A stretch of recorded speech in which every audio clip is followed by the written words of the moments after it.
ನಮಸ್ಕಾರ ಸ್ನೇಹಿತರೆ. 1947ರ ಆಗಸ್ಟ್ 15ರಂದು ಇಡೀ ಭಾರತ ಸಂಭ್ರಮದಲ್ಲಿ ಮುಳುಗಿತ್ತು. ಆದರೆ ಒಬ್ಬ ವ್ಯಕ್ತಿ ಇದ್ದಿದ್ದರೆ ಬಹುಶಃ ಈ ಸಂಭ್ರಮದ ಮಧ್ಯೆಯೇ ಒಂದು ಪ್ರಶ್ನೆ ಕೇಳುತ್ತಿದ್ದ. ಬ್ರಿಟಿಷರೇನೋ ದೇಶ ಬಿಟ್ಟು ಹೋದರು, ಆದರೆ ಜನರ ಮೇಲಿನ ಶೋಷಣೆ ನಿಜವಾಗಿಯೂ ಮುಗಿದಿದೆಯಾ?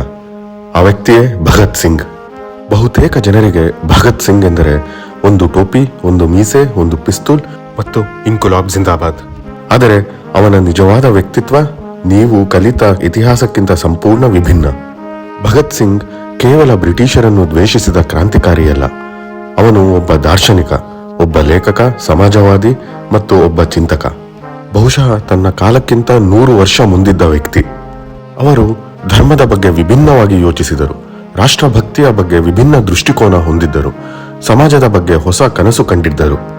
ಈ ವಿಡಿಯೋದಲ್ಲಿ ನಾವು ಭಗತ್ ಸಿಂಗ್ ಯಾಕೆ ಉಳಿದ ಸ್ವಾತಂತ್ರ್ಯ ಹೋರಾಟಗಾರರಿಗಿಂತ ವಿಭಿನ್ನ ಅಂತ ನೋಡೋಣ.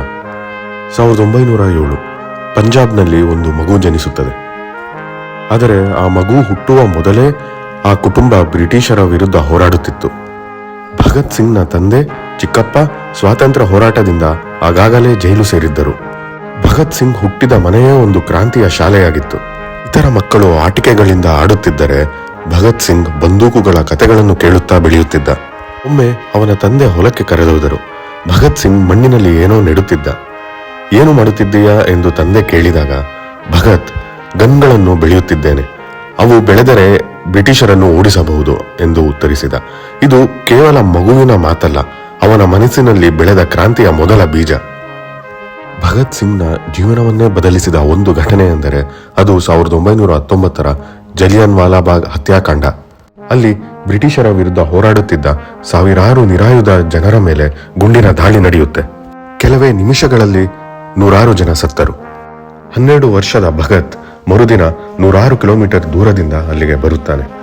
ಅಲ್ಲಿ ಅವನು ರಕ್ತದಿಂದ ಕೆಂಪಾಗಿದ್ದ ಮಣ್ಣನ್ನು ಒಂದು ಬಾಟಲ್ನಲ್ಲಿ ತುಂಬಿಕೊಂಡು ಮನೆಗೆ ತರುತ್ತಾನೆ. ಅದನ್ನು ಪ್ರತಿದಿನ ನೋಡುತ್ತಾ ಈ ಅನ್ಯಾಯಕ್ಕೆ ಉತ್ತರ ಕೊಡಲೇಬೇಕು ಎಂದು ನಿರ್ಧರಿಸಿದನು. ಈ ಘಟನೆ ಅವನ ಜೀವನವನ್ನು ಶಾಶ್ವತವಾಗಿ ಬದಲಿಸಿತು. ಆ ದಿನದಿಂದ ಭಗತ್ ಸಿಂಗ್ಗೆ ಜೀವನದ ಗುರಿ ಒಂದೇ, ಸ್ವಾತಂತ್ರ್ಯ. ಬಹುತೇಕ ಜನರಿಗೆ ಭಗತ್ ಸಿಂಗ್ ಒಬ್ಬ ಬಂದೂಕು ಹಿಡಿದ ಯುವಕ. ಆದರೆ ಅವನು ದಿನಕ್ಕೆ ಗಂಟೆಗಟ್ಟಲೆ ಪುಸ್ತಕ ಓದುತ್ತಿದ್ದ. ಇಲ್ಲಿಯೇ ಭಗತ್ ಸಿಂಗ್ ಉಳಿದವರಿಗಿಂತ ವಿಭಿನ್ನನಾಗುತ್ತಾನೆ. ಭಗತ್ ಸಿಂಗ್ ಪುಸ್ತಕ ಪ್ರೇಮಿಯಾಗಿದ್ದ.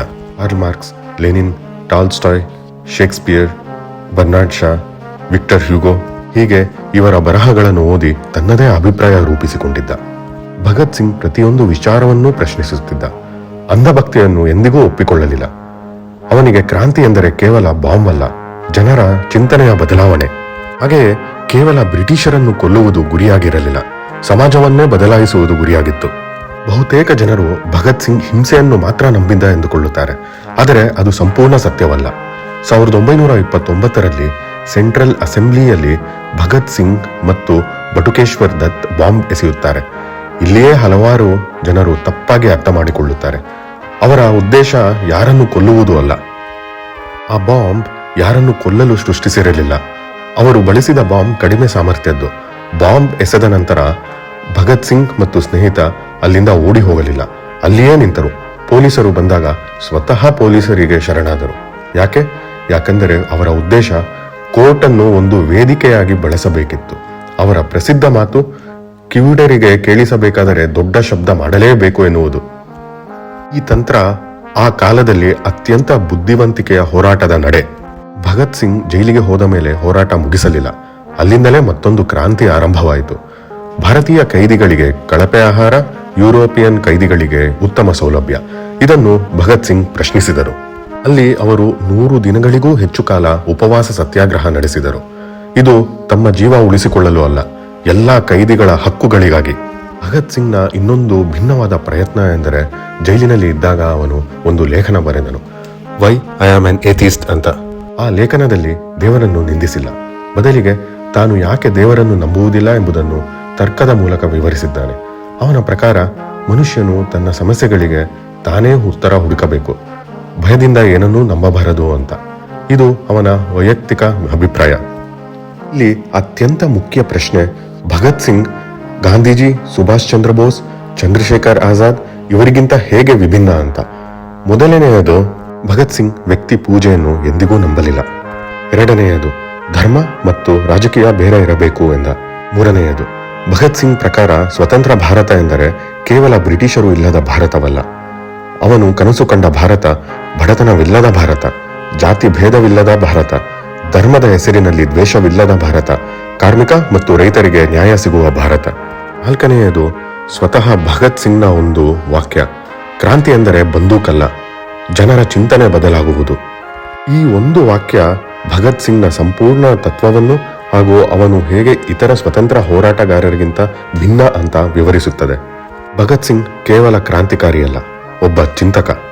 1931 ಮಾರ್ಚ್ 23ರಂದು ಭಗತ್ ಸಿಂಗ್, ರಾಜ್ಗುರು, ಸುಖ್ದೇವ್ ಮೂರೂ ಜನರಿಗೆ ಗಲ್ಲು ಶಿಕ್ಷೆ. ಸಾಮಾನ್ಯವಾಗಿ ಮರಣದಂಡನೆ ಬೆಳಿಗ್ಗೆ ಇರುತ್ತೆ, ಆದರೆ ಇವರಿಗೆ ಸಂಜೆ ಗುಪ್ತವಾಗಿ ಶಿಕ್ಷೆ ಜಾರಿಗೆ ತರಲಾಯಿತು. ಗಲ್ಲಿಗೇರಿಸುವ ಮುನ್ನ ಸಾಮಾನ್ಯವಾಗಿ ಕೈದಿಗಳು ಅಳುತ್ತಾರೆ, ಪ್ರಾರ್ಥನೆ ಮಾಡುತ್ತಾರೆ, ಭಯ ಪಡುತ್ತಾರೆ. ಆದರೆ ಭಗತ್ ಸಿಂಗ್ ಆ ಸಮಯದಲ್ಲೂ ಲೆನಿನ್ ಪುಸ್ತಕ ಓದುತ್ತಿದ್ದ. ಜೈಲು ಅಧಿಕಾರಿಯೊಬ್ಬರು ಸಮಯವಾಗಿದೆ ಎಂದಾಗ ಭಗತ್ ಸಿಂಗ್ ನಗುತ್ತಾ, ಒಬ್ಬ ಕ್ರಾಂತಿಕಾರಿ ಇನ್ನೊಬ್ಬ ಕ್ರಾಂತಿಕಾರಿಯನ್ನು ಭೇಟಿಯಾಗುತ್ತಿದ್ದಾನೆ, 1 ನಿಮಿಷ ಎಂದು ಹೇಳಿದನಂತೆ ಮತ್ತು ನಗುನಗುತ್ತಲೇ ಗಲ್ಲಿಗೇರಿದ. ಭಗತ್ ಸಿಂಗ್ಗೆ ತನ್ನ ಮರಣದ ಭಯ ಇರಲಿಲ್ಲ, ತನ್ನ ಆಲೋಚನೆಗಳು ಬದುಕಬೇಕು ಎಂಬ ಆಸೆ ಮಾತ್ರ ಇತ್ತು. ಆಗ ಭಗತ್ ಸಿಂಗ್ಗೆ ಕೇವಲ 23 ವರ್ಷ, ಆದರೆ ಅವನು ಬರೆದ ವಿಚಾರಗಳು ಇಂದಿಗೂ ಚರ್ಚೆಯಾಗುತ್ತಿವೆ. ಭಗತ್ ಸಿಂಗ್ನ ದೊಡ್ಡ ಆಯುಧ ಪಿಸ್ತೂಲ್ ಅಲ್ಲ, ಅವನ ಆಲೋಚನೆಗಳು, ಅವನ ಪ್ರಶ್ನೆಗಳು, ಅವನ ವಿಚಾರಗಳು. ಆದ್ದರಿಂದಲೇ ಭಗತ್ ಸಿಂಗ್ ಉಳಿದ ಸ್ವಾತಂತ್ರ್ಯ ಹೋರಾಟಗಾರರಿಗಿಂತ ವಿಭಿನ್ನ. ಭಗತ್ ಸಿಂಗ್ ಒಂದು ವ್ಯಕ್ತಿಯಲ್ಲ, ಒಂದು ಯೋಚನೆ, ಮತ್ತು ಯೋಚನೆಗಳನ್ನು ಯಾರೂ ಗಲ್ಲಿಗೇರಿಸಲಾರರು. ಬಹುಶಃ ಭಗತ್ ಸಿಂಗ್ರನ್ನು ನಾವು ಇಂದು ಕೂಡ ನೆನಪಿಸಿಕೊಳ್ಳುವುದಕ್ಕೆ ಕಾರಣ ಅವರ ತ್ಯಾಗ ಮಾತ್ರವಲ್ಲ, ಅವರ ಆಲೋಚನೆಗಳು ಇನ್ನೂ ಜೀವಂತವಾಗಿರುವುದೇ. ಸ್ನೇಹಿತರೆ, ಭಗತ್ ಸಿಂಗ್ ಬಗ್ಗೆ ನಿಮಗೆ ಅತ್ಯಂತ ಆಶ್ಚರ್ಯ ತಂದ ವಿಷಯ ಯಾವುದು? ಕಮೆಂಟ್ ಮಾಡಿ. ಹಾಗೆ ಲೈಕ್, ಶೇರ್ ಮತ್ತು ಸಬ್ಸ್ಕ್ರೈಬ್ ಕೂಡ ಮಾಡಿ. ಧನ್ಯವಾದಗಳು.